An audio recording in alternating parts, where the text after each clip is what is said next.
యొక్క దేశ రక్షణని ఆ దేశ ప్రజలు తమ చేతుల్లో పెట్టుకున్నప్పుడు ఆ దేశాన్ని ఎవరు నాశనం చేయలేరు.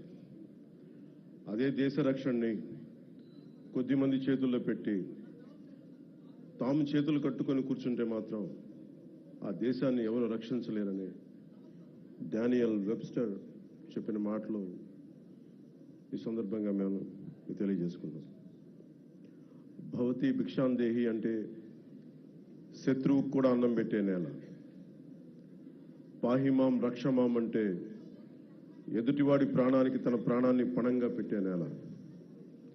తన దేశపు సరిహద్దులు దాటి పరాయి దేశం మీద దండయాత్రనే చెయ్యని నేల. అలాంటి నేల మీద ముష్కర మూకలు దండయాత్రలు చేసిన ఈస్ట్ ఇండియా కంపెనీ బ్రిటిష్ సామ్రాజ్యవాదులు ఈ నేల సంపదలని కొల్లగొట్టిన వర్తమానంలో నియంతృత్వ ధోరణితో ప్రజా జీవితాన్ని అస్తవ్యస్తం చేస్తూ ప్రభుత్వ ఖజానాన్ని ఆస్తుల్ని దోపిడీ చేసిన ఎవ్వరినీ కూడా ఈ దేశ ప్రజలు కాలానుగుణంగా వీరందరికీ చాలా బలమైన గుణపాఠాలు నేర్పారు. అలాంటి ధైర్య సాహసాలతో నిండి ఉన్న నా భారతదేశ ప్రజలకి, నా అన్నదమ్ములకి, నా అక్క చెల్లెళ్ళకి, పెద్దలకి, పిన్నలకి, మహిళలకి, మబ్బుల్లో పరిగెత్తే పిడుగుల్లాంటి యువతీ యువకులకి 78వ స్వాతంత్ర దినోత్సవ శుభాకాంక్షలు. ఈ వేడుకలకు విచ్చేసిన ప్రజాప్రతినిధులు, అధికార అనధికార ప్రముఖులు, జిల్లా ప్రజలందరికీ నా హృదయపూర్వక స్వాతంత్ర దినోత్సవ శుభాకాంక్షలు.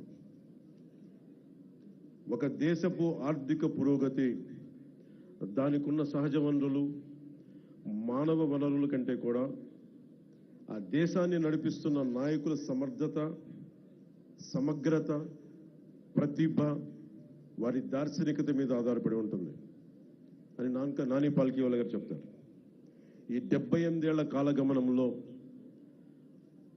అత్యంత కష్టకాలంలో విభజన కల్లోలాలని తట్టుకుంటూ, దేశ సమగ్రతని కాపాడుకుంటూ, డ్యాములు కట్టి కాలువలు తవ్వి హరిత విప్లవం కోసం రంగం సిద్ధం చేసిన పండిట్ జవహర్లాల్ నెహ్రూ గారు ఉన్నారు. జై జవాన్ జై కిసాన్ నినాదంతో దేశాన్ని ముందుకు నడిపించిన శ్రీ లాల్ బహదూర్ శాస్త్రి గారు ఉన్నారు. బంగ్లాదేశ్ ఆవిర్భావానికి శ్రీకారం చుట్టిన అపర దుర్గాదేవిగా పేరు తెచ్చుకుని అభివర్ణించబడే ఇందిరాగాంధీ గారు, మీరు హిస్టరీ కాదు, మీరు జాగ్రఫీని సృష్టించారనే పేరు తెచ్చుకున్న ఇందిరాగాంధీ గారు ఉన్నారు. శ్రీమతి ఇందిరాగాంధీ గారు ఉన్న బంగారు నిల్వలు కూడా అమ్ముకోవాల్సిన దుస్థితిలో తన మేధా సంపత్తితోటి, విశిష్టమైన రాజకీయ అనుభవంతో ఆర్థిక సంస్కరణలు పట్టుకొచ్చి భారతదేశాన్ని తిరిగి ప్రపంచ పటంలో పెట్టిన గొప్ప వ్యక్తి, దార్శనికుడు పివి నరసింహారావు గారు ఉన్నారు. ప్రతి దశాబ్దానికి భారత భూభాగం మీద దండయాత్ర చేసే శత్రు దేశాలకి, వాటిని నడిపించే నాయకులకి వారి దేశ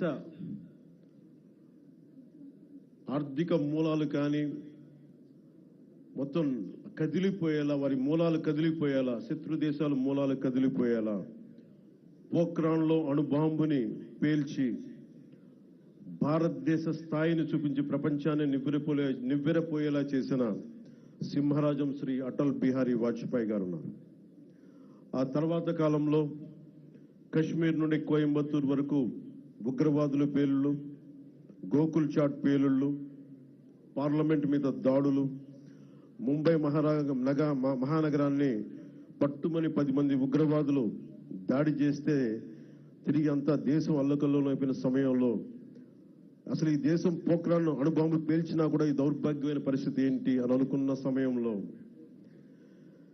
పాత తరం నాయకుల్లా కాదు, మా దేశం మీద దాడి చేస్తే,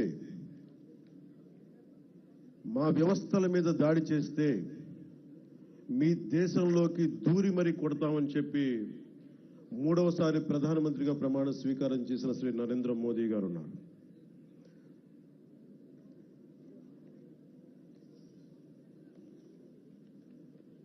ఇలాంటి మహానుభావులు ఎందరో, మనందరికీ నా వందనం. మన కాకినాడకు సంబంధించి ఎందరో మహానుభావులు ఫ్రీడమ్ ఫైటర్స్ ఉన్నారు. దుర్గాబాయి దేశ్ముఖ్, బులుసు సాంబమూర్తి గారు, అలాగే 53 రోజులు మనకి ఉపవాసం చేసి బలిదానమై రాష్ట్రాన్ని ఇచ్చిన పొట్టి శ్రీరాములు గారు ఉన్నారు. పేరు లేని ఊరు లేని ఎందరో ఫ్రీడమ్ ఫైటర్స్, స్వాతంత్ర సమరయోధులు వారి త్యాగాల్ని ఇది గుర్తు చేసుకునే సమయం. ఇదేదో ఆనందించే సమయం కాదు, చాక్లెట్లు పంచుకోవడానికి కాదు. ఇది ఎన్ని కోట్ల మంది త్యాగాలు చేశారు. ఒక 19 ఏళ్ల ఖుదీరామ్ బోస్, 23 ఏళ్ల భగత్ సింగ్, 13 ఏళ్ల రాణి గుయిడిని, వారందరికీ అంత చిన్న వయసులో చనిపోవడానికి ఏ అవసరం ఉంది? పుట్టబోయే తరాల వారి సానుభూతితోటి బాగుండాలి.